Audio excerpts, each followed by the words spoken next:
Where there is ruin, there is hope for a treasure. Rumi, there is something ancient asleep inside you. Not a metaphor, not a mood, but a coiled potential that traditions across the world tried to name and protect. They called it Kundalini. They hid it in symbols, initiation, and whispered teachings because they understood a difficult truth. This awakening does not only bring light, it brings fire, and fire, if it arrives before the wood is stacked and the chimney is open, does not illuminate, it suffocates and scorches. Kundalini is not a weekend hobby. It is a pact with transformation. The modern world loves speed.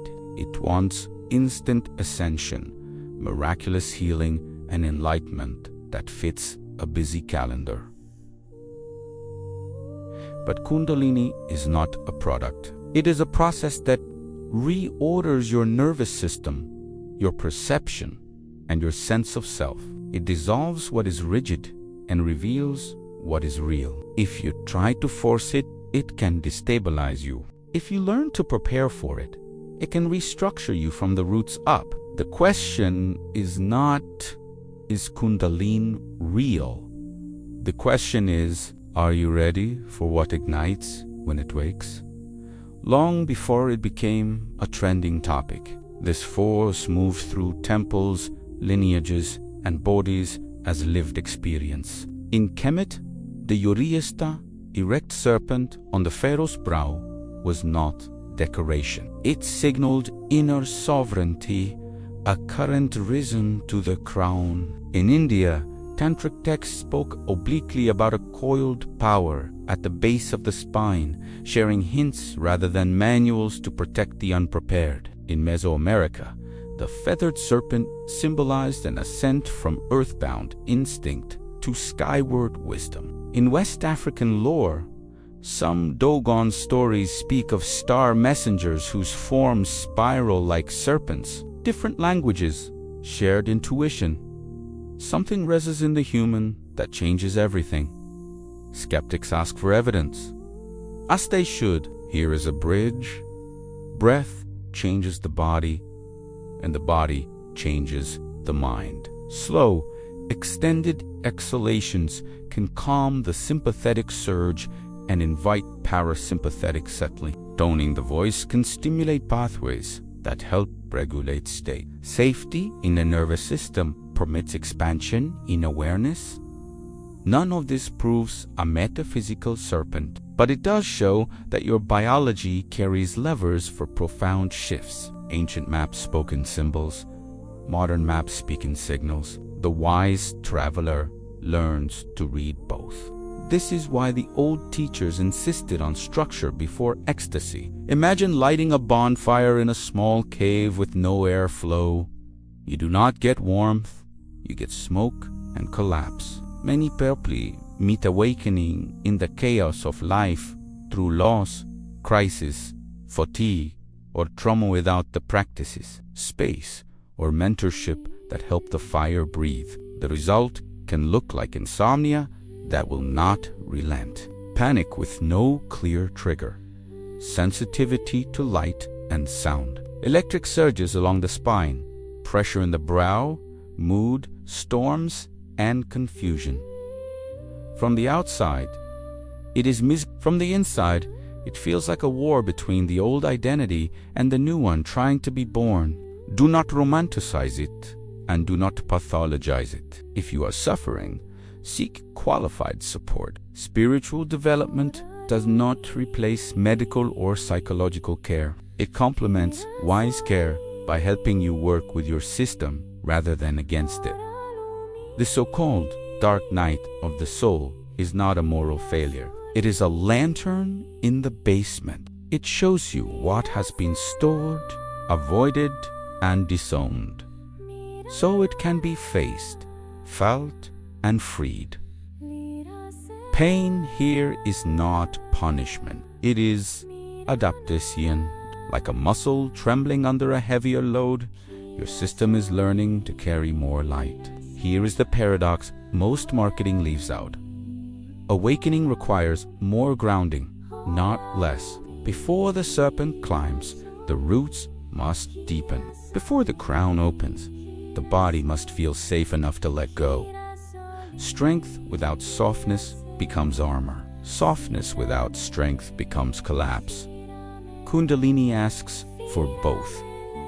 Not a pose, a posture. Not a costume, a capacity. Begin with regulation, not stimulation. Breathe in for 4 counts and breathe out for 6, 3 to 5 rounds. Let your exhale lengthen without strain. Soften your jaw, your eyes, and your hands. Feel your feet on the ground. Ask a simple question. Can I take the next step without gripping for the outcome? This is not theatrical. It is technical. You are signaling to your system that it is safe to release effort without abandoning intention. Build a daily spine of simple anchors. 5 to 15 minutes of slow breath. Gentle posterior chain stretches that lengthen the back body. A short walk outside with attention on horizon and sound. Voice toning or humming for a few minutes to soothe your inner state. Warmth through a bath or shower to downshift on hard days. These are not accessories. They are the scaffolding that let the fire breathe. Practice in cycles, not marathons. Short sessions. Real rest. If your system gets hot tremor racing, manic urgency reduce intensity. Drink water with a pinch of salt and a squeeze of citrus. Choose cooling foods. Lower sensory input for a day. You are not bailing.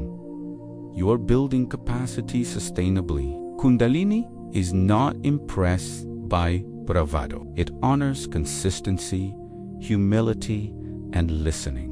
Create boundaries that protect your integration. Reduced late-night screen time. Guard the first and last 30 minutes of your day for quiet. Say no to what overstimulates. When you are tender, say yes to what stabilizes, even if it looks ordinary. Ordinary is sacred when you are building a new nervous system. Sleep is a ceremony. Meals are rituals. Walks are medicine. Conversations are transmissions. Keep an integration journal each day. Write 3 lines. What emerged? What needs my care? What one gentle action will I take today? Simplicity is power here. Your system learns by repetition, not by grand speeches. Let your own notes become evidence that steadiness grows when you show up. Seek wise companions. No one used to do this alone. If your experience intensifies or you feel lost, find a mentor seasoned in grounded practice. If symptoms disrupt functioning, include a clinician able to respect both biology and meaning. A true guide does not seduce you into dependency.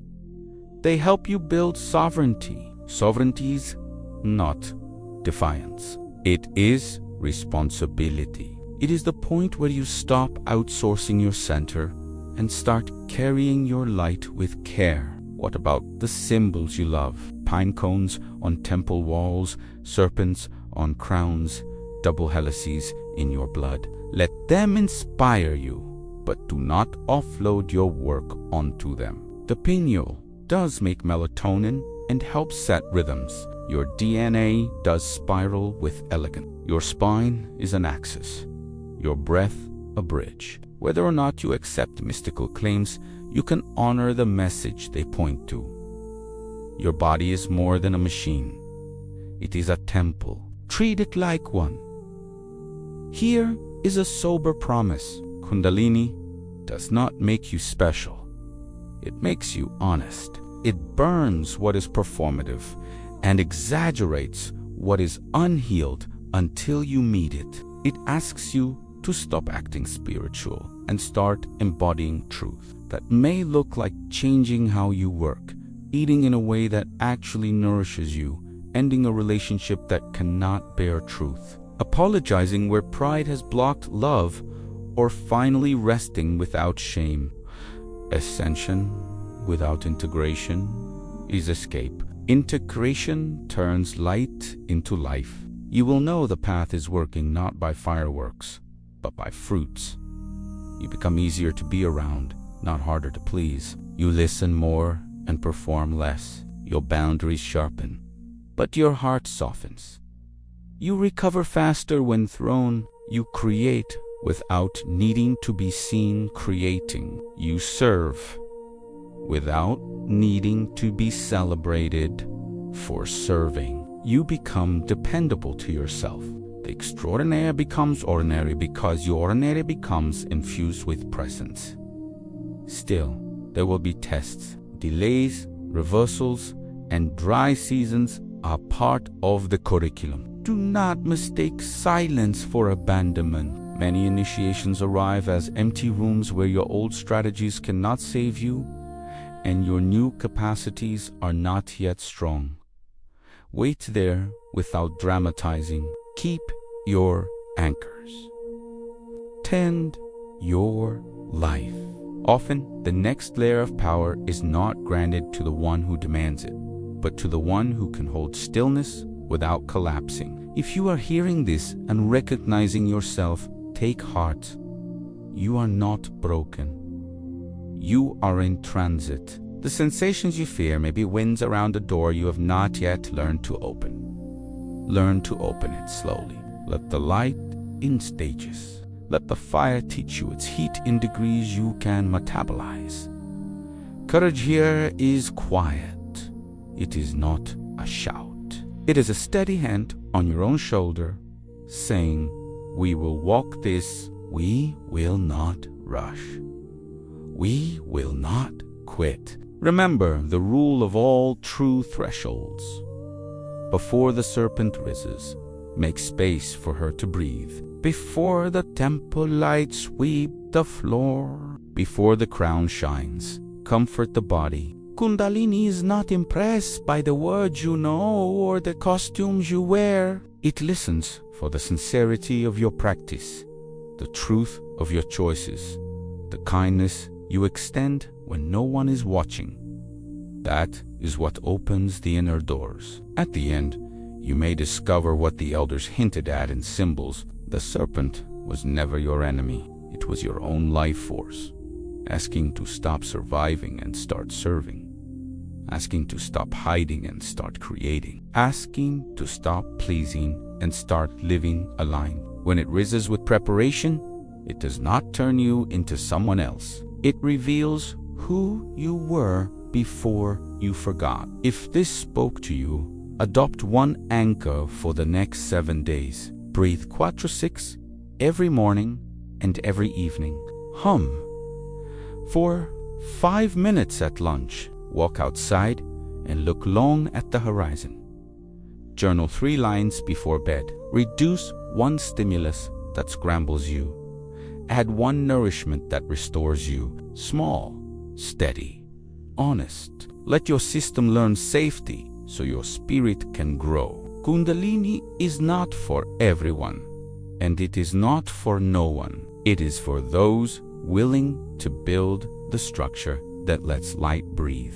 It is for those ready to swap spectacle for substance. It is for those who know that real power is quiet and deeply responsible. If that is you, do not need to chase it. Begin where you are. Prepare your temple. When the fire is ready, it will rise. And when it does, let it build you rather than burn you. When you are ready, leave 1 word as a signal to others walking this path. Sovereign, let it be a promise to yourself that you will approach this mystery with humility, discipline, and care. Your body is the altar. Your breath is the bell. Your life is the offering.